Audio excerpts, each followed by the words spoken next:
Hi guys. तो आप लोगों का स्वागत है ब्रोज एंड मेंटर में। तो आज हम जो डिस्कस करने जा रहे हैं वो है आईपीएल का एक नया रूल जो इंट्रोड्यूस हुआ है, वो है इम्पैक्ट प्लेयर का। तो इस रूल में जो भी पॉइंट्स हैं वो आज हम डिस्कस करेंगे। तो पहला क्वेश्चन हमारे दीपक जी से, तो बताइए इम्पैक्ट प्लेयर का रूल है क्या एक्चुअली? यार इम्पैक्ट प्लेयर का प्रवीण, ये क्या होता था ना अभी तक का क्रिकेट में, हाँ। जो आपकी स्टार्टिंग 11 होती थी वही खेलते थे, केवल फील्डिंग करने के लिए, मतलब अपने सब्स्टिट्यूट को बुलाते थे। अच्छा, जब कोई इंजर्ड होता था। हाँ, इंजर्ड होता था। तो अब क्या है कि इम्पैक्ट रूल के अंदर आप एडिशनल एक प्लेयर जिसको कैप्टन नॉमिनेट करेगा at the time of toss कि ये हमारा इम्पैक्ट प्लेयर होगा, उसको आप इंट्रोड्यूस कर सकते हैं और गेम में इन्वॉल्व कर सकते हैं। और ये जो प्लेयर है वो आपका बैटिंग बॉलिंग सब कुछ करेगा। और ये जो आपका जो इम्पैक्ट प्लेयर जो है ना, मतलब टॉस, जैसे पहले बोला कि टॉस के टाइम पे इम्पैक्ट करना, तो कैप्टन की कॉल होगी इसको कब इंट्रोड्यूस करना है। अच्छा, इम्पैक्ट प्लेयर के अंदर ना अभी तक क्या होता था कि आपके जो स्टार्टिंग 11 होती थी वही इन्वॉल्व होती थी कि मतलब बैटिंग बॉलिंग द मेन उनका रोल होता था।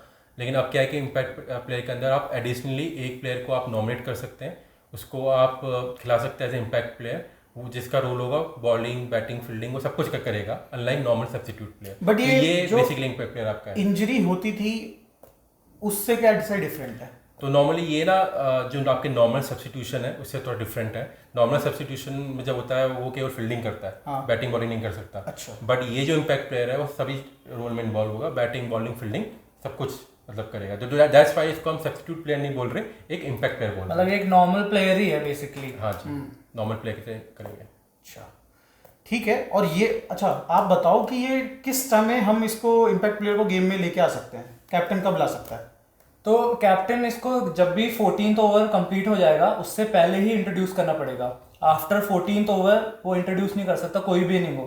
जैसे कि बैटिंग चल रही है चेन्नई की, तो धोनी कोई भी इम्पैक्ट प्लेयर है उसको 14th ओवर से पहले ही लाना पड़ेगा, अगर सिचुएशन के हिसाब से जो भी सिचुएशन है। और सेम बॉलिंग में कि 14th ओवर से पहले ही पहला ओवर डलवाना ही पड़ेगा, वरना ये माना नहीं जाएगा। अच्छा, 14th ओवर है और उसके अलावा मतलब चेंज कभी भी कर सकते हैं, चाहे बैटिंग कर रहे हो बॉलिंग कर रहे हो, और इनिंग्स के ब्रेक में भी चेंज कर सकते हैं, प्लेयर को लेकर आ सकते हैं। और आपके नॉर्मल जो आपका ब्रेक होता है, यानी कि जैसे कि ओवर चेंज नॉर्मल एक ब्रेक है, या फिर कोई प्लेयर आउट हुआ, या फिर इनिंग ब्रेक हुई, या फिर कोई प्लेयर रिटायर हर्ट हो गया है, इंजरी, और वो छोड़ के जा रहा है मतलब ग्राउंड, तो ये नॉर्मल आपका ब्रेक है। तो इसी ड्यूरेशन पे आप अपने इम्पैक्ट प्लेयर को सब्स्टिट्यूट कर सकते हो। बेसिकली रूल ये है कि 14 ओवर खत्म होने से पहले पहले आपको लेके आना इम्पैक्ट प्लेयर को लेके आना। अच्छा, एक बार आपने ना इम्पैक्ट प्लेयर को मतलब सब्स्टिट्यूट कर दिया तो आप उसको दोबारा चेंज नहीं कर सकते। अच्छा, ये जैसे फुटबॉल में होता है ना कि आप हाँ। सब्स्टिट्यूट को भी मल्टीपल सब्स्टिट्यूशन के साथ मतलब रिप्लेस कर उस प्लेयर को आप हटा के कोई और लेके आ सकते हैं, बट ऐसा रूल नहीं। क्रिकेट में ऐसा नहीं कि मतलब एक बार XYZ प्लेयर का आपने सब्स्टिट्यूट कर दिया विद इम्पैक्ट प्लेयर, तो फिर क्योंकि आप उसमें उसको तो बुला ऑप्शन सकते भी हो। नहीं है ना, तुम्हें एक ही सब्स्टिट्यूट कर हाँ, सकते हो। हाँ, बट नॉर्मल सब्स्टिट्यूशन फील्डिंग के लिए वो यूज कर सकते हो आप। मगर अगर किसी रीजन से मैच डिले या फिर ओवर रिड्यूस होते हैं, तो जैसे बारिश हो गया, तो उस सिनेरियो में क्या होगा? अगर हमारे 14 ओवर ही नहीं हुए तो फिर वो प्लेयर ही नहीं लेके आ पाएंगे। हाँ, इसका भी एक रूल है कि अगर मैच 10 ओवर तक का हुआ, मतलब अगर अब वो रिड्यूस होके भी 10 ओवर्स तक मिनिमम होना चाहिए, तभी इम्पैक्ट प्लेयर आ सकता है। अगर वो 10 ओवर से कम का हो गया मैच, तो वहां पे हम इम्पैक्ट प्लेयर यूज ही नहीं कर सकते। तो अगला क्वेश्चन मेरा ये है कि ये इम्पैक्ट प्लेयर कौन हो सकता है? कोई पर्टिकुलर प्रोफाइल होगी, कोई पर्टिकुलर प्लेयर होगा टीम में? अच्छा, ये बड़ा इंटरेस्टिंग क्वेश्चन है कि कौन इम्पैक्ट प्लेयर हो सकता है। अगर बात करें ओरिजिनलिटी की, तो इंडियन प्लेयर मैक्सिमम टाइम पे होना चाहिए, इंडियन प्लेयर ही होना चाहिए। बस एक ही केस में वो फॉरेन प्लेयर हो सकता है, जब आपकी जो स्टार्टिंग 11 है उसमें 4 से कम आपके फॉरेन प्लेयर हो। क्योंकि हमको पता है ना, जो स्टार्टिंग 11 होती है उसमें केवल 4 ही फॉरेन प्लेयर हो सकते हैं, ज़्यादा नहीं। तो अगर आपने 3 है या फिर 2 हैं तो आप खिला सकते हो अपने फॉरेन प्लेयर। चांसेस कम ही है लेकिन हाँ, लेकिन क्योंकि मैक्सिमम टीम अपने 4 कोटा पूरा खिलाती है फॉरेन प्लेयर्स को, तो फिर इंडियन प्लेयर ही होगा। और वो बैट्समैन, बॉलर, ऑलराउंडर कोई भी हो सकता है ना। तो इसलिए मुझे लगता है कि जो आपके जो इंडियन प्लेयर्स के लिए एक अच्छी अपॉर्चुनिटी है। अच्छा, तो अगर इसमें जैसे कोई बॉलर है वो ऑलरेडी बॉल डाल चुका है, लेट्स से 2 ओवर डाल चुका है, तो जो नया प्लेयर इम्पैक्ट प्लेयर की तरह आएगा उसको रिप्लेस करके, और तो क्या उसको सिर्फ 2 ही ओवर का कोटा मिलेगा या फिर कितना? अच्छा, हाँ, ये भी एक इंपॉर्टेंट क्वेश्चन है, काफ़ी कंफ्यूजन है मतलब इस चीज़ को लेके। लेट्स से कि एक बॉलर ए है, उसने 2 ओवर डाल दिए थे, अब आपको मतलब कैप्टन ने उसको रिप्लेस कर दिया, इम्पैक्ट प्लेयर को ले आया, और वो भी ऑलराउंडर है या फिर कोई बॉलर है, तो क्या वो 2 ही ओवर करेगा क्योंकि इसने एक बॉलर को सब्स्टिट्यूट किया है, या फिर 4 कोटा का उसको फुल मतलब कोटा मिलेगा ओवर का? तो इसका आंसर है कि इसको 4 ओवर का फुल कोटा मिलेगा, वैसे पूरा अपना मतलब 4 ओवर कर सकता है। तो 2 उसके पुराने ओवर जिसको रिप्लेस किया था, और 4 ये 6 हो जाएंगे।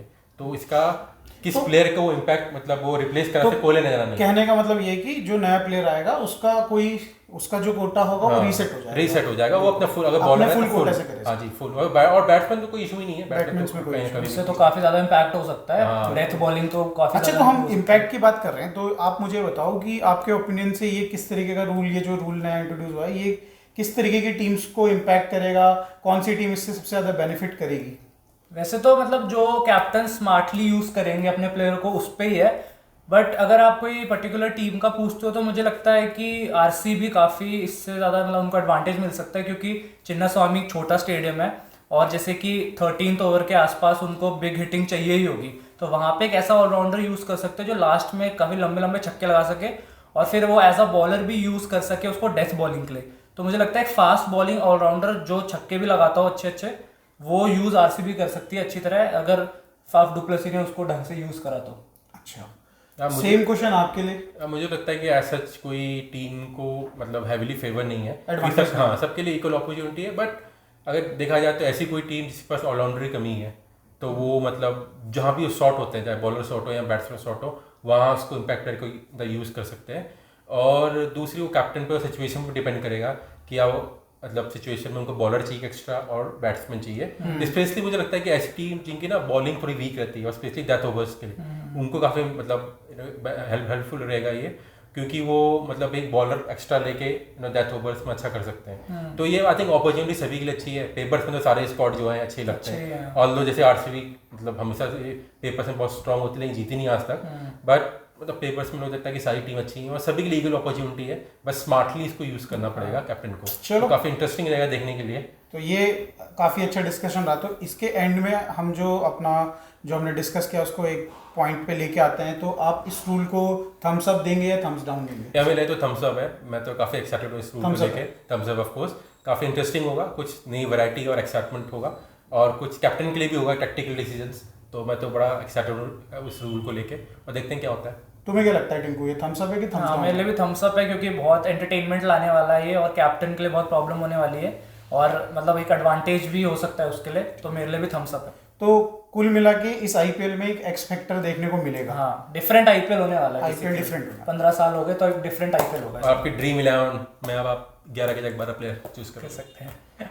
तो फिर दोस्तों, आपको अगर ये वीडियो अच्छी लगी हो तो लाइक कीजिए, अगर आपको बहुत अच्छी लगी हो तो सब्सक्राइब कीजिए और आगे भी शेयर कीजिए अपना ओपिनियन जो है इस रूल को लेकर कमेंट में जरूर बताइए। आपको क्या लगता है कि ये रूल थम्स अप है या थम्स डाउन है? जैसे मुझे लगता है आरसीबी को फायदा होगा, आपको क्या लगता है कौन सी टीम को इससे ज्यादा फायदा होगा? या मेरी तो मुंबई इंडियंस है, तुमको तो जरूर। अभी के लिए that's it, tata bye bye. Bye.